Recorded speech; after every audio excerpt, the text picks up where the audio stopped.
Finally, we are going to hear from Kajal Parmar. She is the president and founder of the Red Cross Club at her school and chair of the entire North Carolina Red Cross Youth Council. Kajal is in the top 10 in the country for her maiden speech event, extemporaneous speaking. She's a better speaker than I am, I promise you.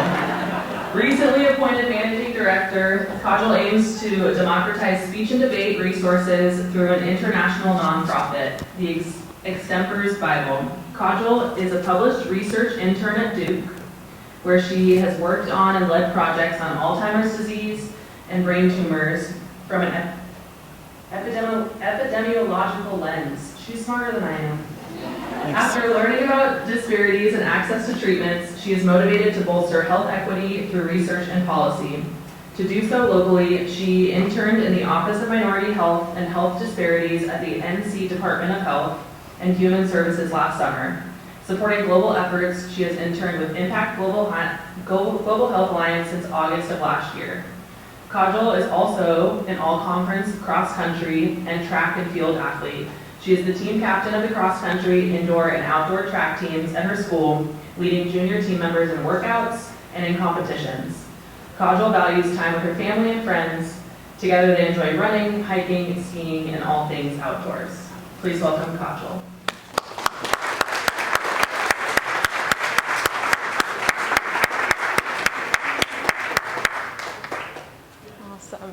Thank you everybody for attending this event today, and I'm very honored to have the opportunity to speak.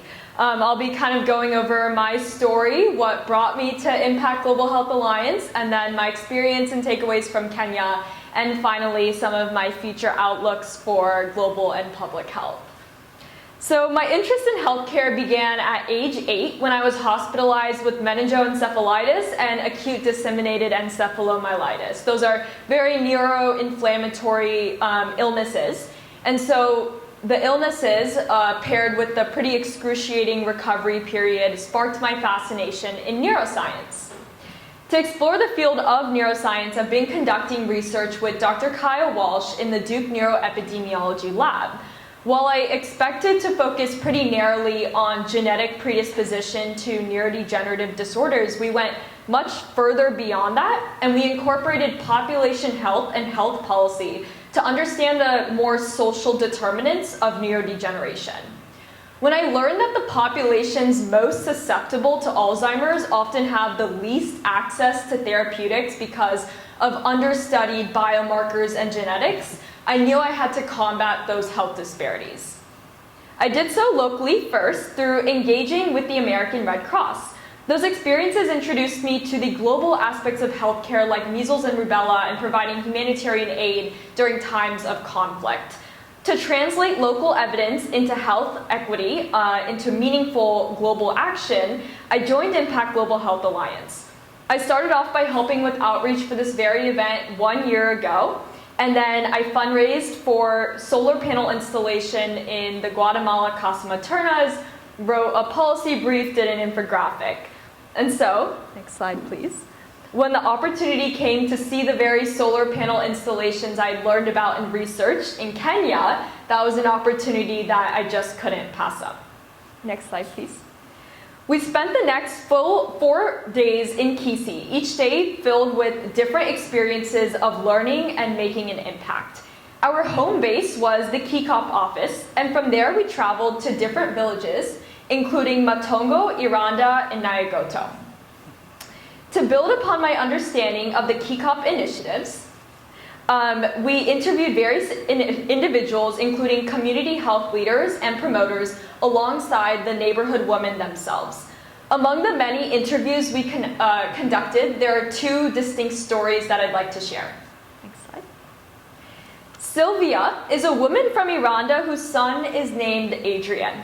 We first asked her what her most prominent health needs were, and she responded by saying that she needed medicine and vaccines for her child, which KICOP informed her to obtain in the health facility.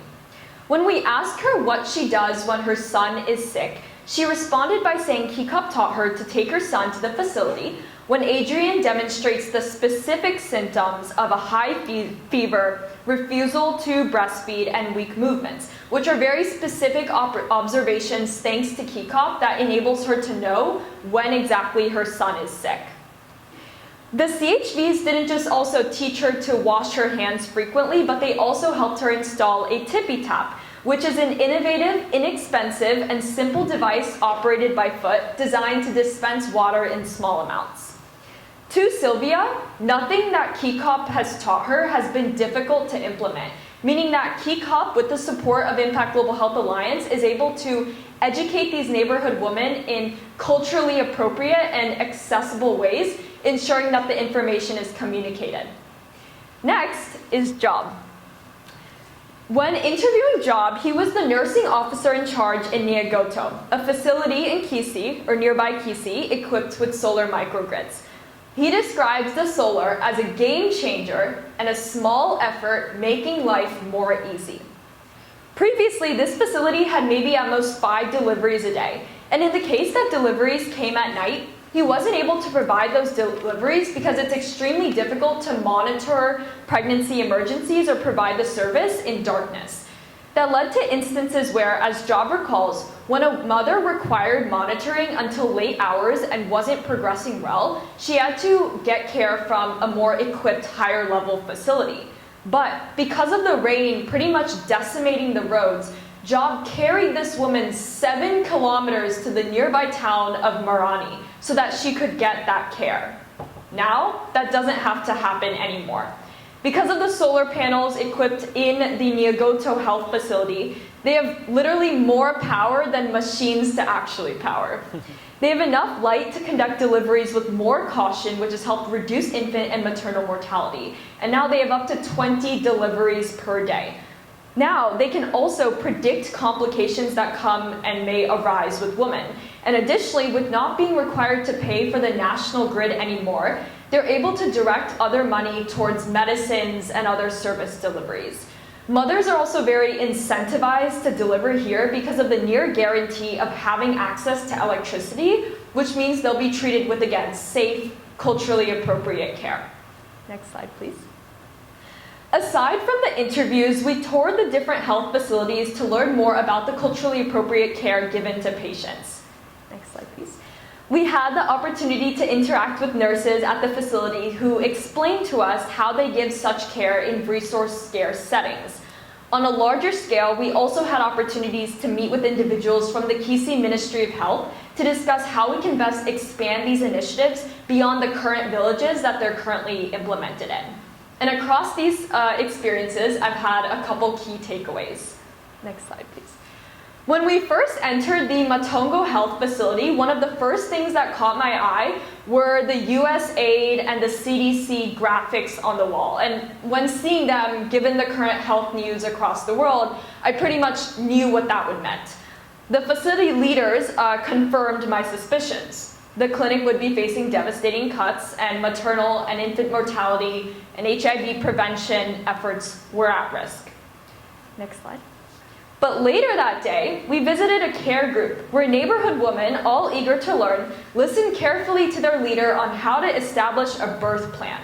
Long before these aid cuts were announced this year, Kikop has helped the community establish a very self-sustaining model, which defies the top-down approach by relying on the neighborhood women to educate themselves about critical public health topics.